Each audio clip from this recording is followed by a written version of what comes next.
Coming to the stage is a kind of a new open micer. Last night was his first night of his life doing stand-up comedy. You guys are going to think he's the funniest guy in the world, as I sure do. Ladies and gentlemen, please welcome the very hilarious Will Copeland.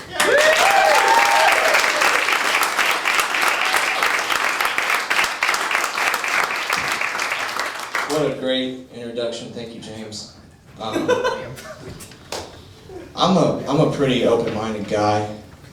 You know, like, I want to hear everybody out. I want to hear people's opinions. But one thing I don't want to hear is people running down the United States. I hate that. I hate it when people say little snarky, sardonic things about America to try to make themselves look clever and hip. I hate that shit, man. Like, have a little pride in your country, okay? We live in the 12th greatest nation in the world. Don't tread on it. Sometimes I hear expressions and they'll like put an image in my head that kind of contradicts what the expression is supposed to mean. I'll give you an example. Like the phrase, "he's too big for his britches." That's supposed to mean somebody's like arrogant or they act more important than they actually are.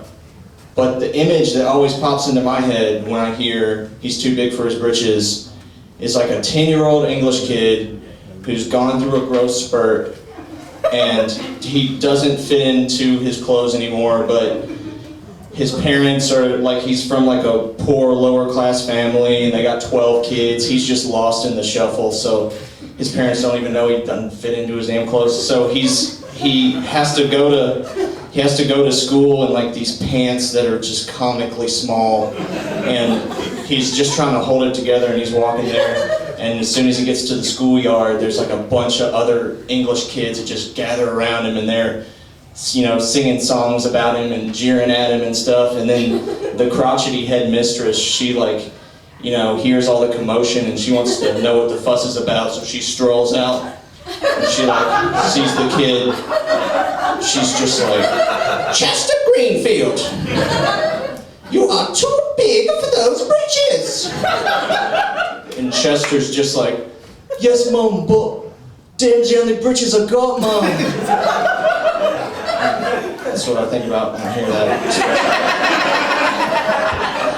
Anyhow, a lot of young people in America take drugs to try to make things more interesting, you know, and that can work, but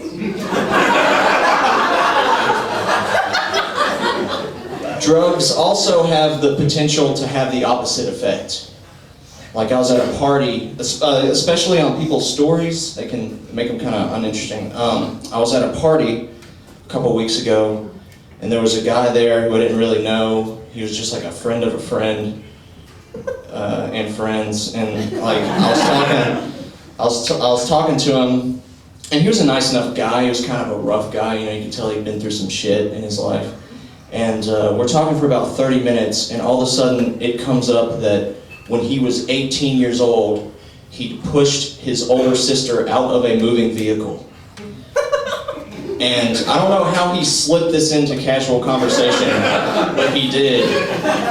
And I heard this and I was intrigued. So I just asked him, I was like, "Why did you do that?"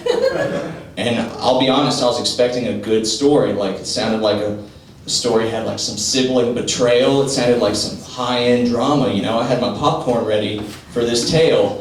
And he started and he was just like, "Dude, that night, I'd taken like 6 hits of acid. And we was all riding around in my buddy's car, man. And like, me and my sister was in the back seat. And this shit was bad news, dude. I started tripping way too hard. So like, I just wanted the trip to be over. So I didn't want to hear nothing, I didn't want to see nothing. I just put my coat up around my head.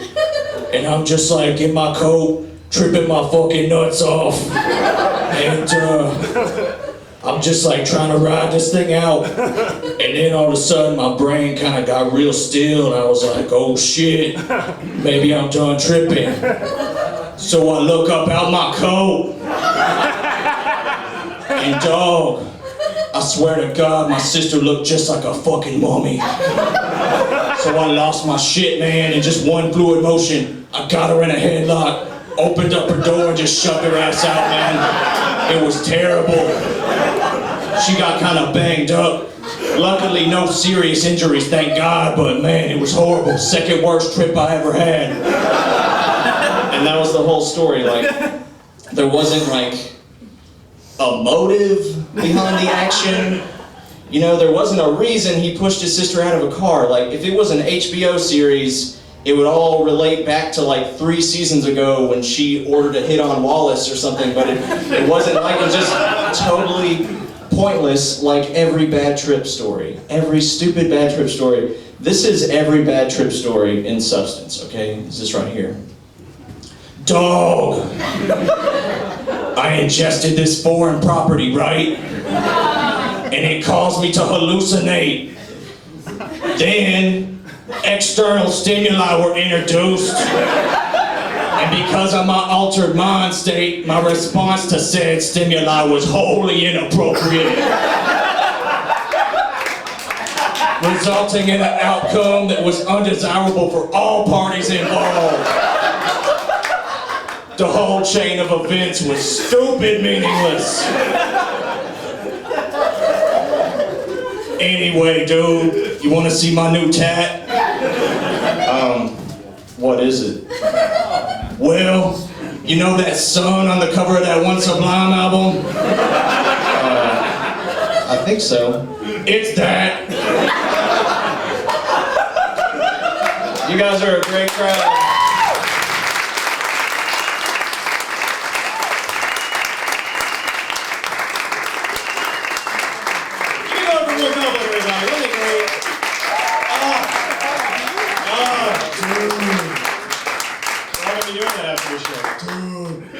Dog. I wish I was straight.